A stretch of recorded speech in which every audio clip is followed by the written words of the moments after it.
Before Thomas gets in with Michael, the bomb was switched so Thomas didn't die in the end.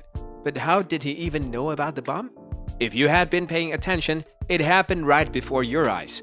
But we bet you didn't see it. Keep watching until the end because you'll be amazed that you didn't see it. Tommy managed to flee. He escaped everything.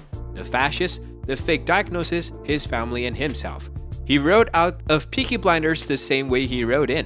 Only this time on a white horse rather than a black one. Season 6 had sent him to hell to atone for his sins. And his enemy's plot presented him with a once-in-a-lifetime opportunity to ride for the hills and leave it all behind. And as we all know, Tommy isn't one to pass up an opportunity.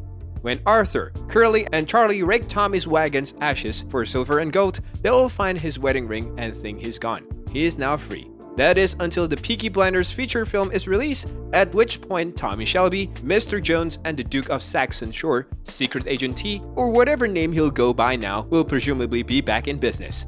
The sequel casts a shadow over this finale, which was unable to say farewell to many characters due to the need to keep pieces in play for the future. Plots like Finn's exile from his family and his rivalry with Duke felt rushed to serve the film rather than the series. Duke's transformations from nature lover to Peaky Blinders army general was similarly unexplored. The lengthy episode had one foot moving forward and the other facing backwards, which caused it to struggle for balance at times. That's not to say there weren't any fireworks or brave decisions. The destructions of class symbol Arrow House to make way for social housing was a thrilling act of anti-establishment fatalism. Tommy had spent years trying to break into the upper echelons before realizing that his family's gypsy blood would never be accepted. No matter how much money he had, that house once symbolized naive attempt to join the aristocracy. Blowing it up reconnected Tommy with his communist youth and Romani heritage, as well as fulfilling Lizzie's wish from the previous episode.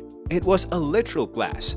Not to mention, not the only one, more exciting actions was provided by the MIQUELON car bomb and the Garrison lane shootout. The first had maintained tensions from the moment the explosive bag appeared on screen until the detonation, from the vulnerable child who'd wander into the middle of the shootout to the otherworldly side of Arthur and co. in gas mask beneath the speeding sparks. The second had unpredictably and artfully unsettling images. It was a spectacle, as it always is with this show, especially under Anthony Bryan's direction. The extra time allowed both sequences, as well as Billy Grade's final party, to move at a leisurely feature film pace.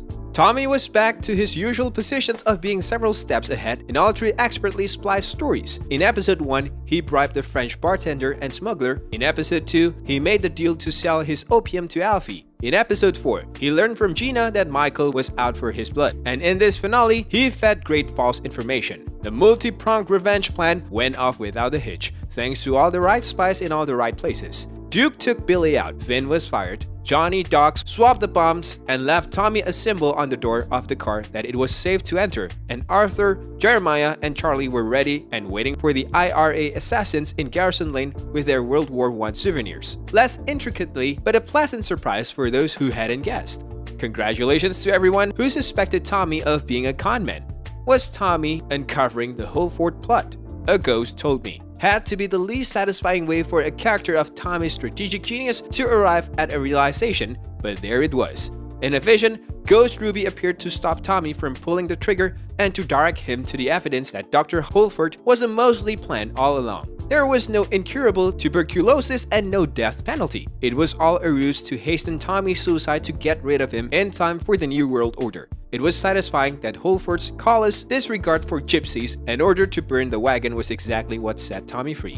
There was no conclusions to the Mosley and Mitford story, no return of Jack Nelson or Winston Churchill, but history provides us with everything we need. 4 years after their Berlin wedding, new British Prime Minister Winston Churchill imprisoned Mosley and Mitford for acts prejudicial to safety of the realm. The British Union of Fascists was outlawed, and the pair never achieved the power that had been predicted. Both lived to be quite old. In terms of Jack Nelson's historical counterpart, Joseph P. Kennedy, he fathered one of America's most well-known dynasties, which included a future state senator and president. Enough with the villains. This was set an episode about the Shelbys, who were bad people, but they were our bad people. Sophie Rundle's Ada, despite her swagger earlier in the season, didn't get much of a look in, but Paul Anderson and Cillian Murphy killed it as Arthur and Tommy. This entire season has been a minor key horror show, and their performances have demonstrated complete dedications to telling this story with genuine humanity. For 6 episodes, creator Stephen Knight told us with every trick that Tommy Shelby, God, man, ghost was on his way to death, only to give the character a new leash of life in a swerve worthy of Tommy himself. Bravo! Finally, there is peace.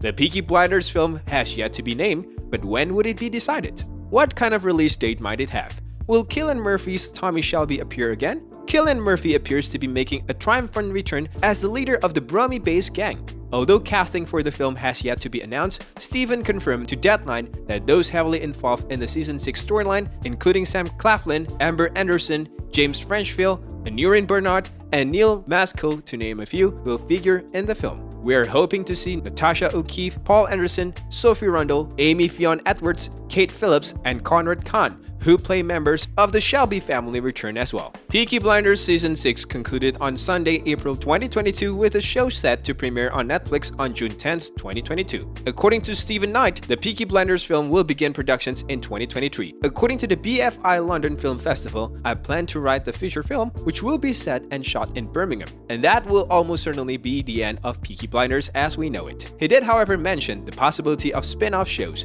which we'll go over in more detail later. According to Peaky Blinders Season 5 and 6 director Anthony Bryan, a full series of Peaky Blinders takes 6 months to film and another 6 months to edit, so a 2-hour film could be faster. However, because the show is used to operating on tight budgets on televisions, and there was always a 2-year gap between TV series releases, it's likely they'll want to have a huge cinematic experience with a grander production. If the Peaky Blinder film follows a typical Hollywood production schedule, it will most likely wrap in 2023 or 2024 before hitting theaters in late 2024 or 2025. But for the time being, everything is just an educated guess. Stephen Knight has stated that the Peaky Blinders film will be a fitting conclusion to the story, but he has also hinted that it will spawn spin-off TV shows about some of the characters as well as potential sequel films. We are talking about, I don't like the term spin-off, but rather TV series inspired by and featuring characters from Peaky Blinders. He said, "There will be other TV shows that I hope will come out of it,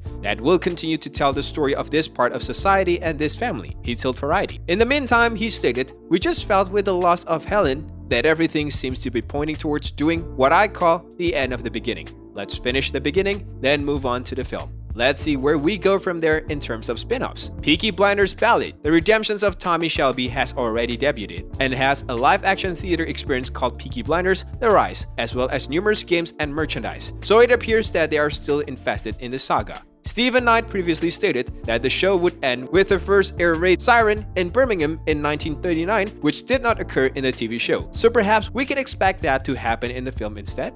We also know that Knight intends to redeem Cillian Murphy's Tommy Shelby by the end of the story, saying, "My intentions has always been to redeem him so that at the end he's genuinely a good man doing good things, and figuring out how and why that journey happened, and dealing with all the post-traumatic stress of the First World War, and never letting up on that." Tommy Shelby is expected to appear in the film, according to Stephen Knight. This could be in flashbacks or in spirit, similar to how Helen McCrory's Polly Gray has been mentioned Series 6. However, given that he is the central character in the story, he is very likely to star in the film. Want to know more things about the Peaky Blinders or Thomas Shelby? Please subscribe to our channel. Have you ever thought of this? Do let us know in the comments section below.